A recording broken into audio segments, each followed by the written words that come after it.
Well, good evening. My name is Maddie Oden, and this is my daughter, Tasha Malika Oden French, and my granddaughter, Zora Ali Mae French. Welcome to Tasha's Story. The documentary you're about to see took over 2.5 years to make. It is Tasha's story, but it's not about Tasha. It's about education. In this case, about the dangers of cytotec or misoprostol when used to induce labor. But it's really about anything, any drug or intervention that you're asked to have or take, and about knowing the benefits, the risks, and the alternatives. It's about fully informed consent. When giving your consent, to know everything you're asked to take, and also about the right to say no, that you have the right to say no. It's about maternal mortality and the fact that in the U.S. today, 4 times as many African American women die in childbirth and from childbirth-related causes than white women, which puts the U.S. at 50th in the world in maternal deaths, according to the World Health Organization in the statistics of 2014. From the depths of my heart, I want to thank Carmen Traylor Jones and Jeff Linzonga for creating and producing and filming this documentary. The production of the film involved family members, friends, experts in the childbirth field, and dedicated individuals from around the U.S., France, Canada, the Bahamas, and Mexico, done on a truly bare-bones budget of 95% of the filming, interviews, editing, and script writing was volunteer efforts fed only on a dedication of love and life. The producer and director, Carmen Traylor Jones, and videographer and editor, Jeff Linzonga, made this film as a true labor of love in consultation with myself and the Tasha Oden French Memorial Foundation. Our hope is that the educational and informational impact of the documentary will be far-reaching and substantially improve the choices women make and how they make them before, during, and after childbirth. Mildred King, Marley I, Mystic, is a dedicated mother, teacher, musician, and spoken word poet with incredible inner strength and determination for the truth, striving to live in a much more natural way every day in every way. I witnessed this when in the midst of many physical challenges, she gave birth to a beautifully healthy baby girl, totally natural and vaginally without any drugs or interventions, surrounded by her family, 2 midwives, and myself, in my house, all unplanned. She wrote and created the following video, While My Lady Sleeps, after the birth of her daughter, Kyrie. While My Lady Sleeps will be followed by my choir, Vukani Mawethu, singing Zen Zenina with an introduction by Jen Williams. The film, Tasha's Story, Life to Death in 10 Hours, will be followed by a panel discussion consisting of 3 incredible midwives, Jennie Joseph, Claudia Booker, and Racha Lawler, whom we have the honor and privilege to have with us tonight. Beginning with a video about cytotec when used for induction, made by Ina Mae Gaskin. Ina Mae Gaskin regrets that she can't be here in person and sends her regards and best wishes. Each midwife will present on one of the focuses of the Tasha Oden French Memorial Foundation. Jennie Joseph on maternal mortality and disparities in the childbirth field, Claudia Booker on fully informed consent, and Ina Mae Gaskin in video format with Racha Lawler answering questions about cytotec in person. Q&A will follow the presentations moderated by Marcus Oden. Carmen Traylor Jones will also be at the table to answer any questions related to making the documentary. I want to thank Fiduci Productions for their AV expertise, Lawrence, Tatia, and Jonathan, true experts in the field and wonderful to work with. Kelly Kearney and Pacific Fine Foods for the refreshments at the reception, and most notably, the Oakland Museum and their incredible staff. Catherine Kitts, Angela Richards, and Ayanna Reed, who have all made this event so much easier and complete than I had ever imagined. They are truly awesome. And last but not least, in no way last but not least, I want to thank the staff of Cure Strategies, Ann Woodbury and Tyann Nugent, and the entire staff in DC, whose guidance, input, and expertise has been invaluable, and without them, the event would not be possible. A panel from the Safe Motherhood quilt created by M.Ed will be on display at the end of the event in the hallway where you entered and registered as you exit the theater. Each square represents a woman who has died in childbirth. The full quilt could not be sent since it is truly huge, with panels literally in different parts of the country, mostly residing in Florida. And now, While My Lady Sleeps. We hope you enjoy it.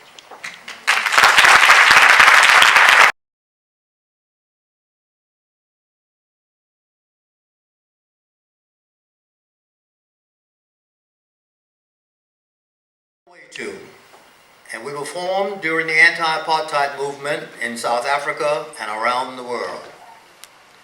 We have been singing for over 30 years, and we continue to sing for justice and for freedom and equality.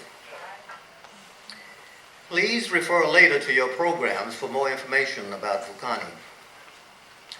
This evening, we will sing Senzeni Na, a song which was sung at funerals in South Africa for comrades who had died while fighting against the racist apartheid regime. We will sing in memory of Tasha and for all women who have died unnecessary deaths during childbirth. Senzeni Na.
panel, which will be about 5 minutes each, after which we will have a Q&A session.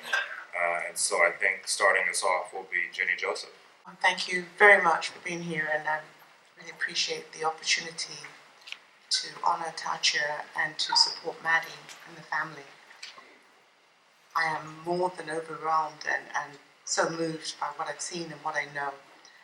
And I'm here to speak about maternal mortality rates and the disparities in those rates.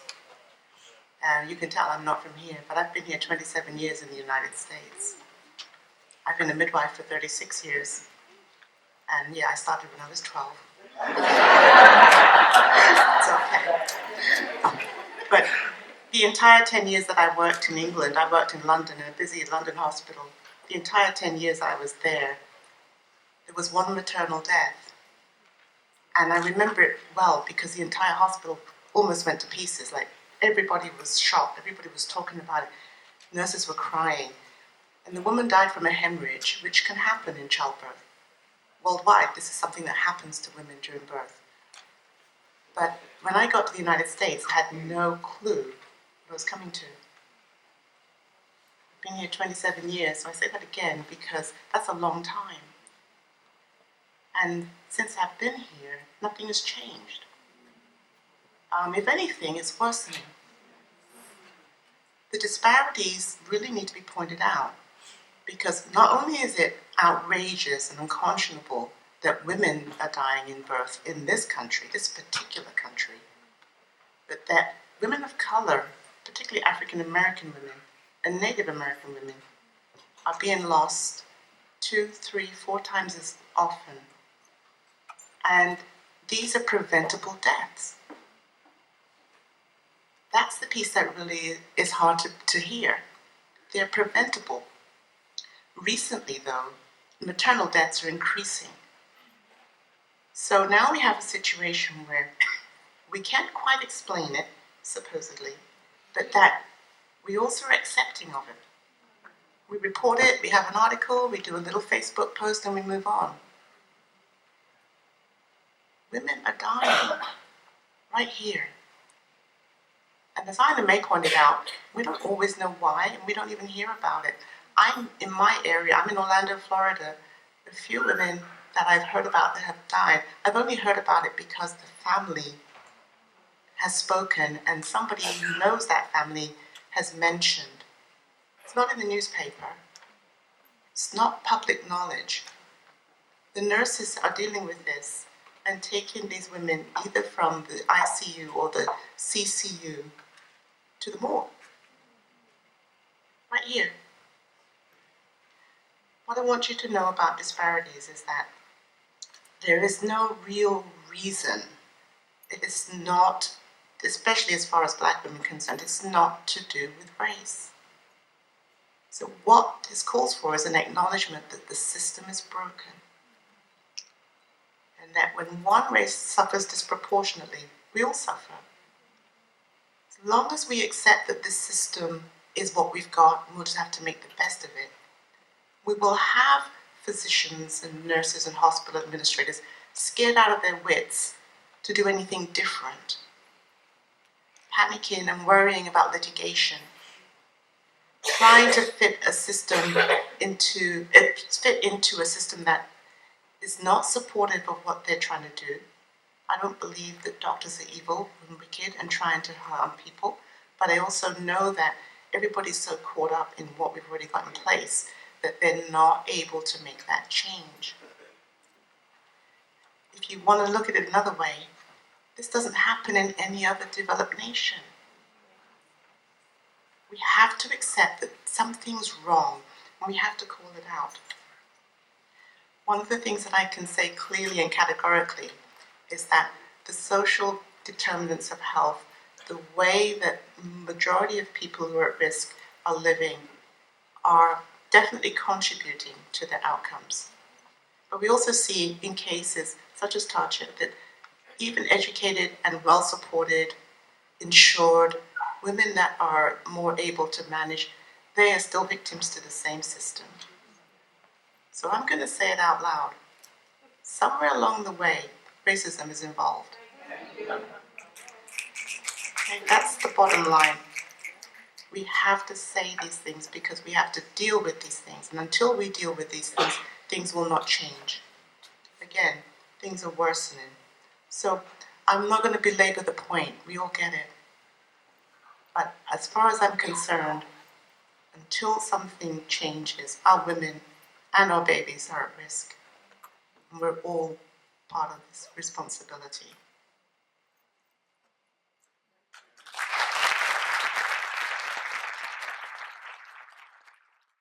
Claudia Booker talking about fully informed consent.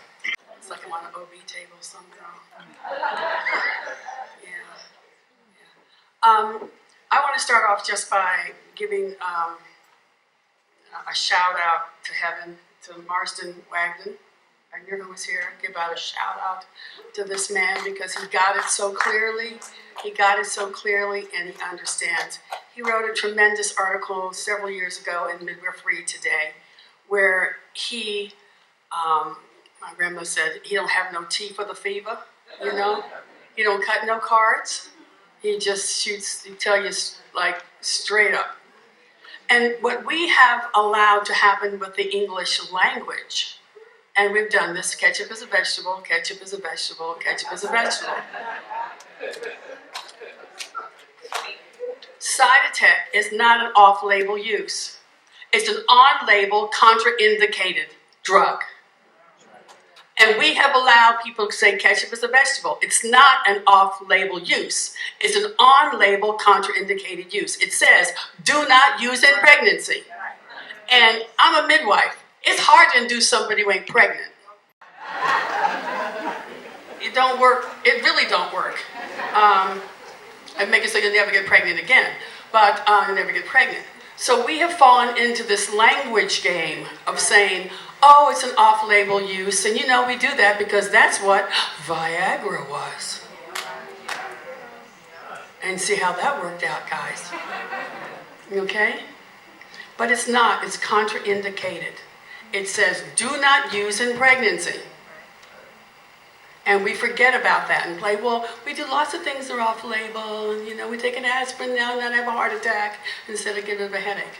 But we need to remember what this is. They have told us, they write it on the label. It ain't like, if you can read, it's here, and it says, don't do this. But we don't know that because we're not informed. We don't get a copy of that FDA thing that says, no, no, no, no. We don't get that because we spend a lot of time when we're pregnant just looking at the happy. And I think looking at the happy is really important. But I'm a lot happier when I have my eyes open. Okay? You prepare for all kinds of things that can happen. And then when God and the universe gives you what you want, you're even happier and say thank you. So first off, if I were a birth worker, which I am, I have copies of the inserts from Cytotec that I PDF and I send to everybody who's pregnant. And I don't care what you can say to me. I have clients that say, well, I'm practicing the secret and I don't want to read this. Well, don't read it. It's in your package, you know? And I send it home with them, you know? And I talk about it at my appointments. If we end up transferring, do not.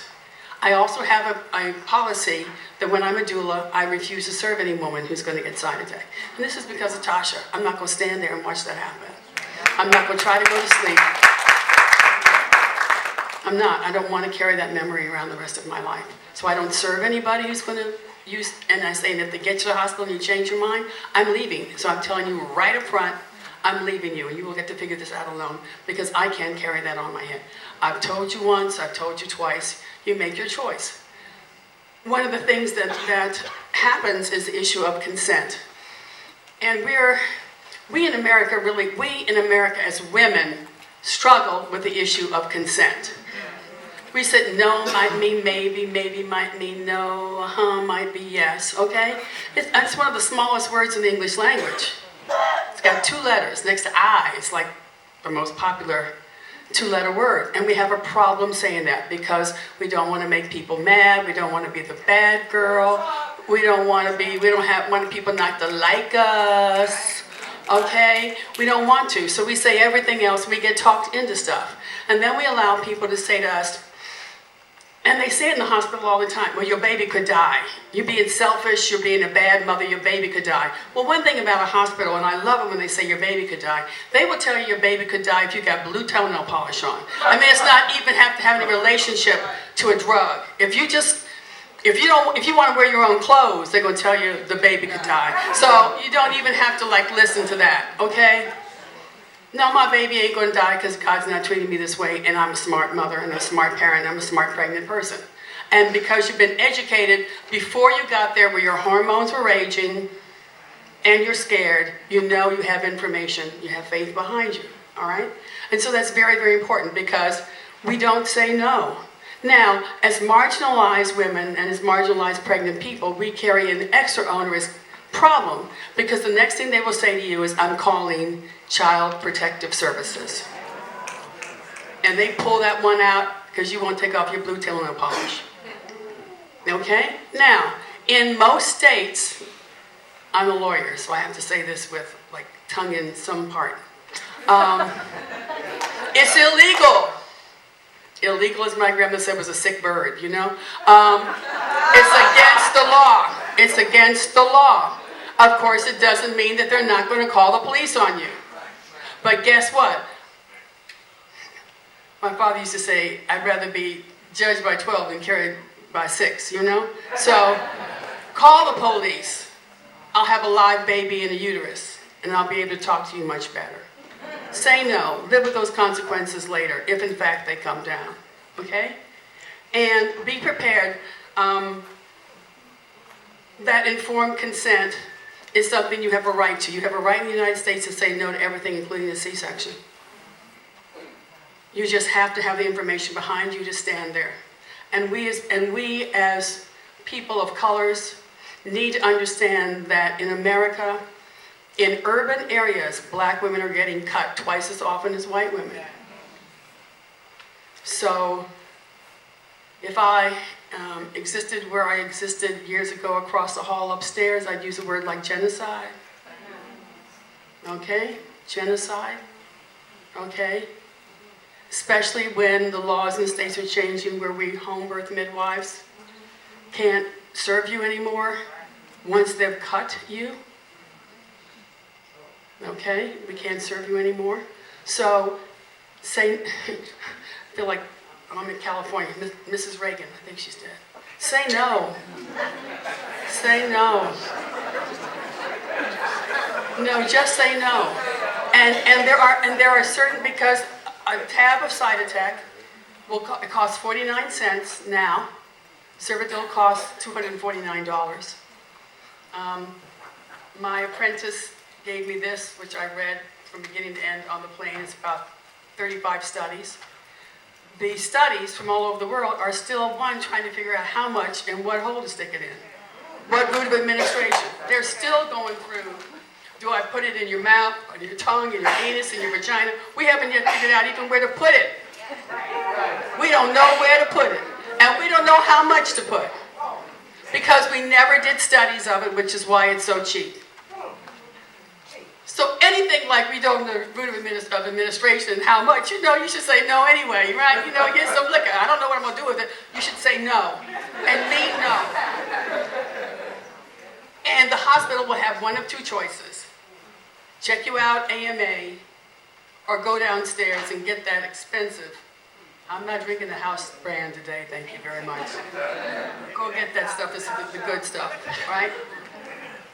And they'll talk badly about you, but who cares? You'll be alive, you'll have a baby. Just say no, because the chances that you are taking with your life. There's a study that I showed Jennie earlier today, that the majority of black women who have been in the studies with Cytotec, compared to white women and to Hispanic women, when something starts to go wrong, fetal distress, white women receive the least amount of C-sections. They figure something else out. Black women are cut. When our stuff starts to go wrong with Cytotec, their first line of defense with us is to cut us. And it's even more important not to cut us and not to give us side effects, because as Jennie says, we're having smaller babies that are more fragile. A small, fragile baby doesn't need this volcanic eruption to take place, and we're losing more. So say no, be prepared. But it's our responsibility as family members to empower our pregnant individuals to learn how to say no. Because for many of us, especially in marginalized communities, saying no to somebody who's got on a white coat, you know, and got the things hanging around their neck, and even to the nurse that's going to say stuff like, you got yourself into this position, you need to figure out, this is what you get for having a baby, you know, and talk badly to them when they're not from a background where we've empowered our children to say no and to stand up for themselves. We have to take that responsibility to continue to raise our childbearing kin, their value, and their right to say no. And if the hospital doesn't agree, put your clothes on, sis. Get out of there. Run for your life. Run for your life. Thank you.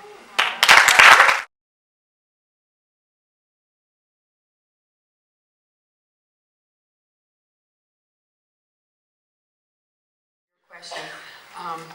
As I say, I can pay 52 pickup right now with what my apprentice pulled for me in one day on the studies. And 95% of the studies that are done are in fact mega reviews. There's nobody lining up to get in the line to die. And you couldn't do them anyway, they'd be unethical. You wouldn't be allowed to do a study where if you get in this line, you're going to die, probably, in that one. So the majority of these are mega reviews. And I have to also say, which is even more disgusting to me, not only are mega reviews, but they're usually mega reviews done in developing or recovering countries. I got 1 million out of India. I mean, I don't know how the country is crowded. I mean, I've got 1 million here. And so we don't, and they're all set up, and the studies that are done are all set up differently. They've got different, you know, guidelines and this and this. So it's really difficult to compare. You've got a bunch of apples, but you've got Fijis and Fujis and granny apples and all this kind of stuff. So it's difficult to come up with something. So what they've come up with instead, since they can't look at the safety, they've come up with the word that they use, which I love the word, efficacy. And efficacy means time and money. How much do I have to give you in what place to get a baby out in 24 hours? And that's the test of efficacy. And that's what they're looking at. And they all say at the bottom, in the future we should really look at issues of safety. But they don't do that. They're only looking at efficacy. Because they can grade that. They've got, when did you come in, when did we give you, when did the baby fall out, or when did something bad happen? And we keep just saying, but one day we're going to look at the safety. But that day has never come. If we can't figure out the dosage and the route of administration, how can we even look at safety? Okay? Now, as to how do you practice in the belly of the beast? Sis, I wish I could tell you. All I know is I can't. I can't. And what scares me is that midwives have caught this. Right. Yes. And that's the thing. I think if you look at it from a systematic approach, the most important thing we can do at this point is educate the folk who can come in and advocate. So I'm talking about the doulas, the childbirth educators. The nurses do need the information, but let's not pretend that the nurses are going to be empowered enough to risk their job by holding that doctor's hand aside. Right? Let's not get crazy now. So we have to look at who else is coming. The doulas are effective because they can influence and support the women prior to them getting in the door. And if they can't get them then, even during labor, they can give them the true informed consent that no one else seems to be able to get to them. So we need a better approach of educating the periphery rather than literally, like you said, the belly of the beast itself. Because I don't think we're going to get that shift in any kind of, timely fashion. Because remember, the obstetric model is that birth is a disease and a sickness. And it can be controlled. And the longer you're in labor, it's like the Jaws music is playing, right? The longer you're in labor, something going to happen. So we need to get this over as fast as possible before something happens. And when you have that kind of waiting for something bad happen, instead of this is natural, birds fly, fish swim, whatever it's going to happen, outlook, you don't focus on the pregnant individual. You don't focus on that. You focus on what am I going to happen when this catastrophe happens. And so you want to get bad over as fast as possible. And so time, plus the money factor, and plus I can get somebody else in this room, flip this bad boy a couple times in 24 hours, I can bill a lot for that.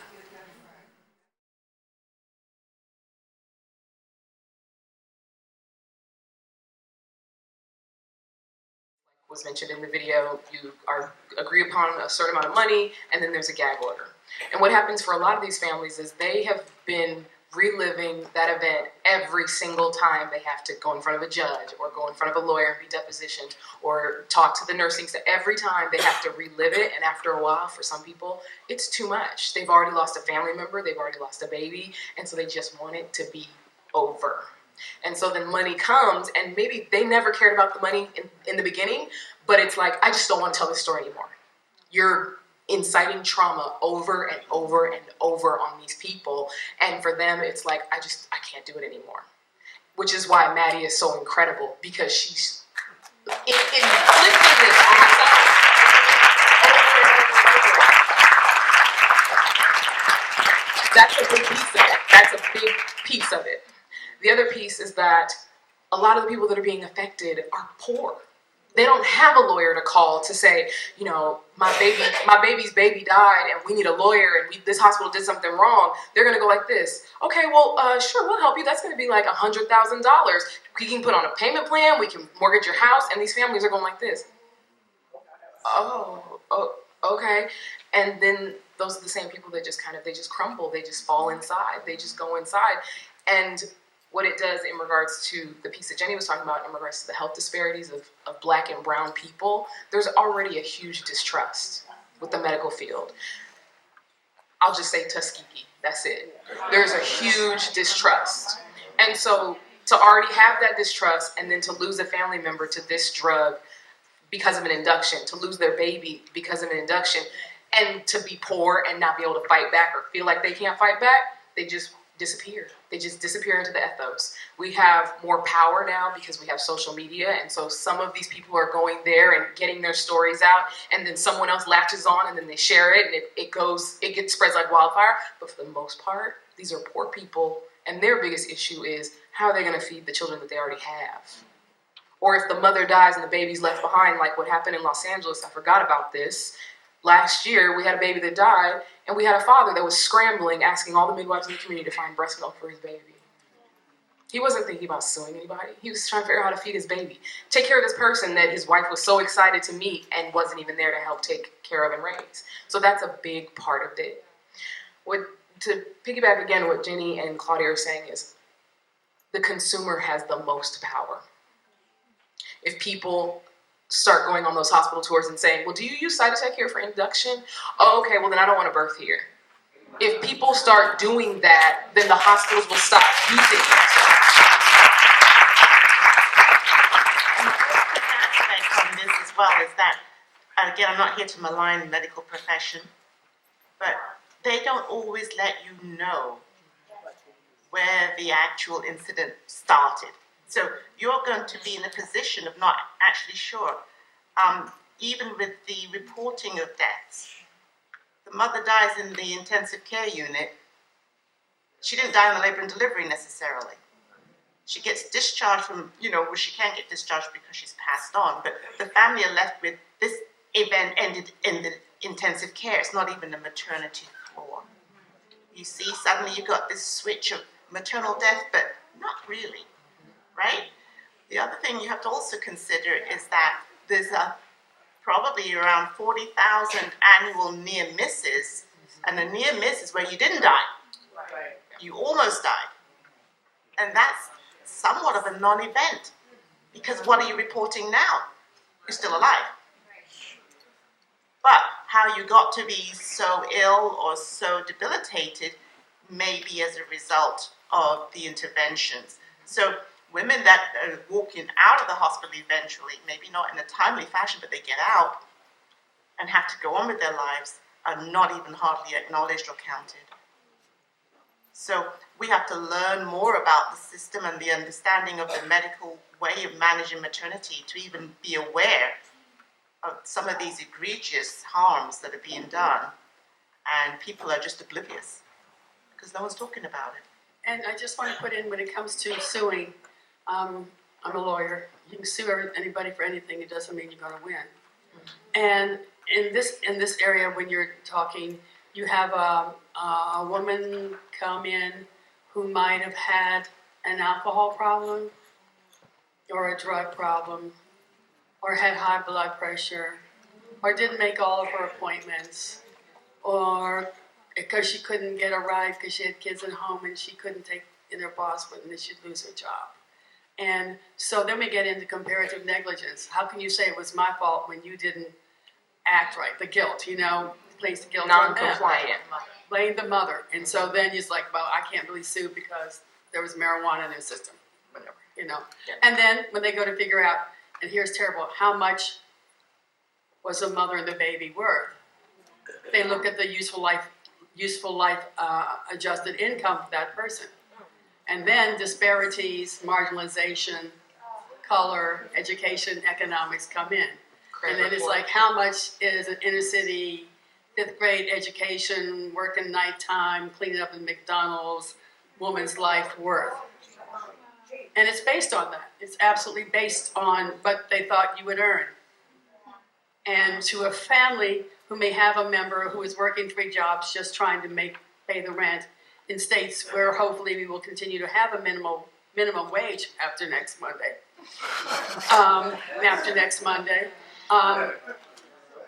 It may not be worth very much. And that all the family's trying to do is figure out how can we get, now that she doesn't work at McDonald's, how can we get dinner tonight? Instead of eating out the trash can. Thank you for that.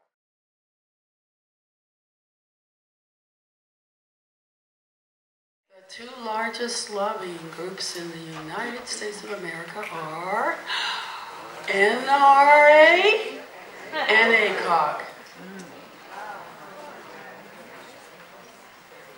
The 2 largest and most funded lobbying groups in the United States are NRA, and how many people die every day in gun violence, and that ain't changed, and ACOG, who for 49 cents, you put your life on the line instead of spending $250.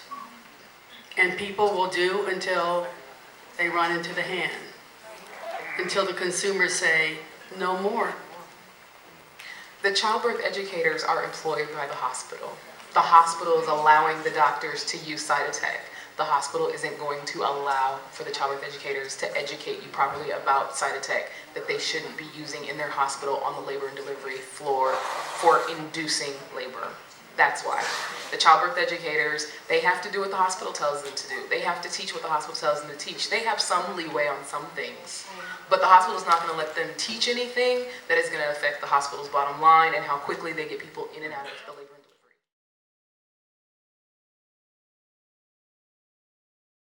Yeah. Great question. So it falls in line with these ladies we're talking about, which is just empowerment and spreading awareness. And so I know Maddie and I have talked for years. Maddie has been such an inspiration for me as far as, like you said, just pushing through and continuing to spread awareness. So in direct response to your question, I would just say share, share, share, share, share, share, share. Yeah. On YouTube, yeah, we will. We wanted to do this first. But yes, the answer is yes. There is a Facebook page, Tasha's Story from Life to Death in 10 hours. And if you are at all social media savvy, I highly encourage you to like the page and follow the page because you'll stay up to date with the latest as far as, okay, here's a link, you can share it, you can email it to folks, however it works. And also, I believe it will be added to the Tasha.org website. Yeah. So anybody will be able to view it on the Tasha.org website. This is also an opportunity for anyone that is working in reproductive health. It doesn't matter if you're a doula, a childbirth educator, if you're someone that just really likes birth a lot, this is one of those ones that just like when the birth business of being born came out and everyone's like, you gotta watch this. this is one of those times where you're like, you guys should come over to my house. We're gonna watch this movie. You really need to see this. That's what you can do. If anyone's like, I don't know what I can, that's what you can do. Yeah.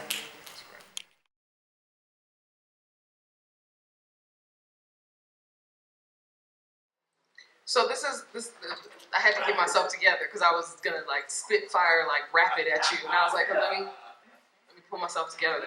So in Los Angeles, we had a doctor who decided to go against whatever his hospital norm was and do this thing for this family. They really wanted it, and it was a perfectly safe thing to do. It's something that midwives do all the time, but that hospital, they didn't deem that as medical. They didn't deem that as obstetric care, and there was a catastrophic, is what they call it, a catastrophic outcome. This catastrophic outcome could have happened at home, it could have happened on the side of the road, it could have happened out in the desert in a yurt, but it just happened to happen in a hospital with an OBGYN physician. What happened is he got a slap on the wrist, the family was like, okay, we're not gonna sue you, and there was no monies or anything like that, it just kind of all got disappeared, it just went away. But that one physician to this day continues to give full informed consent about that incident because of his fear and his experience and his desire to make sure that people know all the pros and cons. And he continues to offer that procedure with the pros and cons of giving full, true, informed consent. So what we have here is the doctors that are having these catastrophic events, instead of being quiet and letting their malpractice cover their behind and letting the hospital cover their behind, they have to be willing to stand out and be like, you know, I'm going to be a human being, and I'm going to talk about this to my patients. I'm going to talk about this to my clients. I'm going to talk about this to my family, and then I'm going to talk about this to my peers and educate them. Because this is something I do know as a Black woman, nobody wants to hear about Black women's problems from Black women. They want to hear from someone else. So it's the same thing for the physicians. Physicians don't want to hear it from, it's literally as simple as that.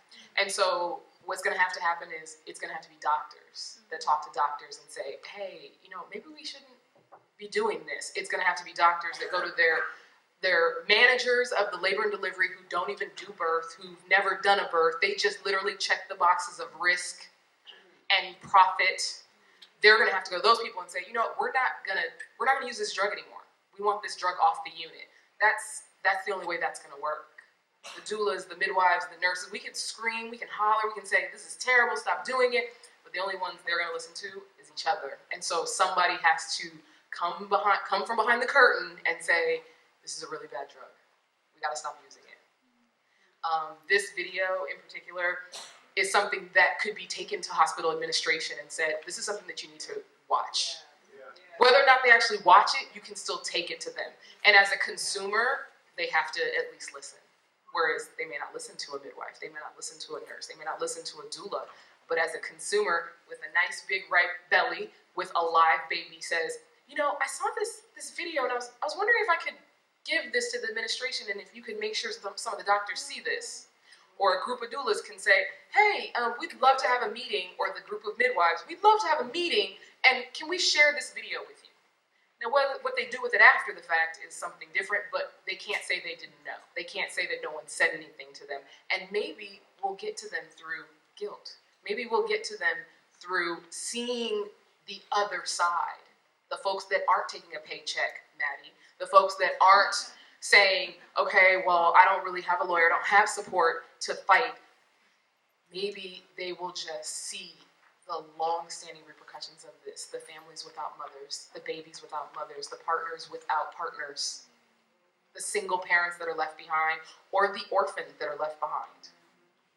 That's the only way that I can think that we're going to affect change with them in particular. But more than anything, it has to be them talking to each other. Or have a demonstration at the hospital, outside, and call all the news, and have posters with the pictures of the dead mothers and babies on it. They show up every week. Go to the physician's parking lot where they park their car and wait for them. Here's a cup of coffee and look at this picture. Okay? I mean, we women also tend to always want to play nice in the sandbox. We always want to play the way our grandmothers taught us to play. My mother always says this about me, and I will confess it because you figured it out. In the morning, Claudia starts off being my daughter, but by night, she's her daddy's child. And sometimes you have to take it to the street. And you have to take it to the street with righteousness. You know? And for the next while, we need to think about some of those old ways that we used to have to do that. And it's really nice because this is a financial issue for them. The system is broke, and the system runs not on care for the maternity people, but on money. The system is broken. The system works on money, efficacy. So if you start bringing down some unpopular publicity to their hospital and talk about, for 49 cents, you killed this lady, okay? Then it makes it more difficult for them to continue to do that. If you have people who show up and say, I'm going home, and when I go home, I'm calling the newspaper and the press and say why I left your hospital. And if you have parents who are brave enough to file a complaint at the hospital for whatever nurse says to you, if you don't take off that blue polish, your baby's going to die, because you can file a complaint against them. Start filing complaints against them, okay? We can do those things, and those are the kinds of things that I don't care if you feel bad about it. I want you to stop doing it. Yep. You know, I don't care if you feel bad. I want you to stop doing it. You know, we were all children, and your parents would spank you, and you'd say, I'm sorry, I'm sorry, I'm sorry. And they said, sorry, I didn't do this. Stop doing what you're doing. Stop it. He said to you, stop. So we need to start looking at that as how can we, as grassroots guardians of our next generation, the generation here, be more proactive, because we cannot expect our marginalized community women and pregnant individuals to come in there and be able to fight fights that middle-class white women can't fight, okay? We have to be there to stand up for the most fragile in our communities.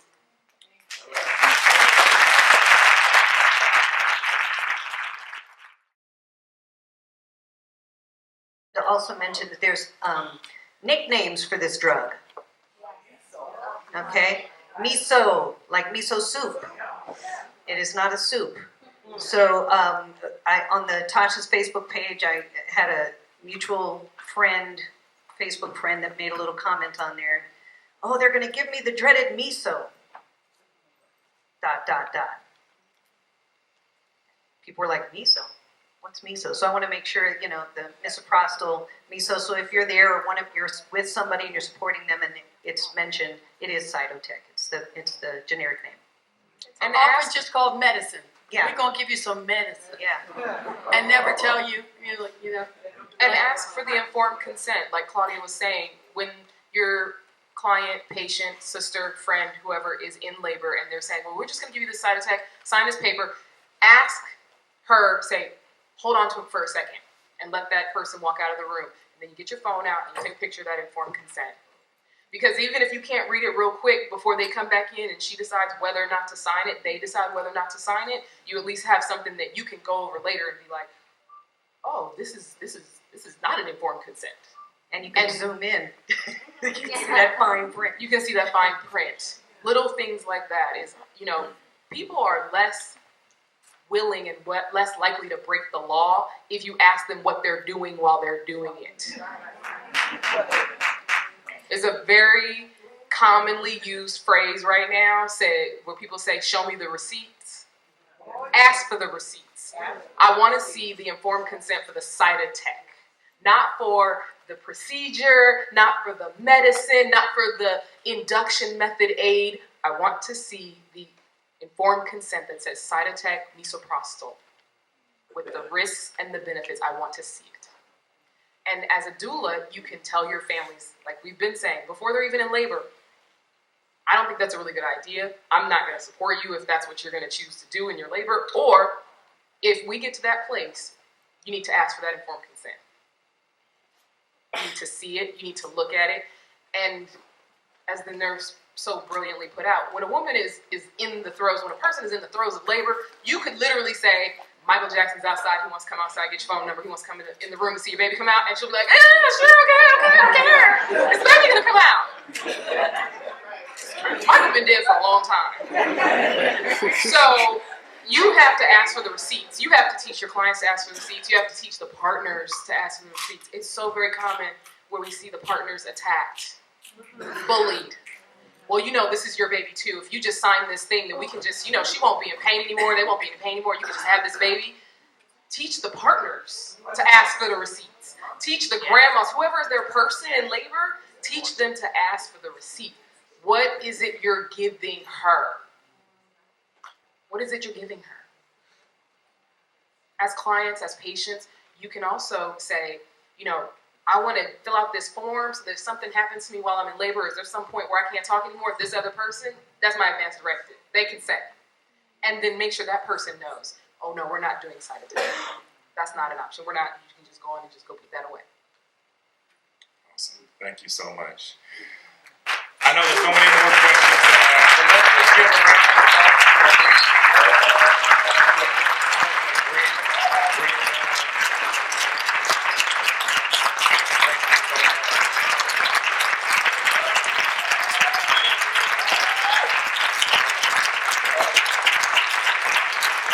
The information that's been given tonight has been incredible, and there's been so many hands that have been that have gone into making this night possible. But I want us to recognize the one bullheaded, stubborn, never give up woman that made all this happen.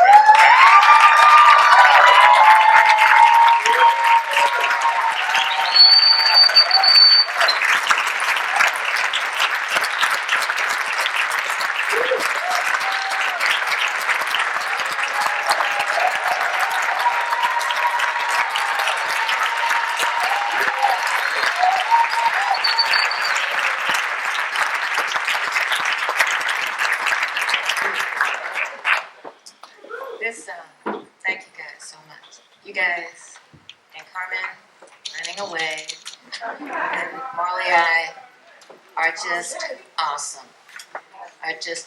Everybody has talents and ways of bringing forth the spirit that's in them to bring messages. And you guys have done us all proud. Tasha and all of us. And I'm just so grateful that there are you. I made women like you, people that have gone before us like Marston. I mean, lots and lots and lots of people, because all of this story needs to be continued to be told, because it is not just her. 50th in the world says it is not just her. And she's been saying that since December 28, 2001. So this concludes the event.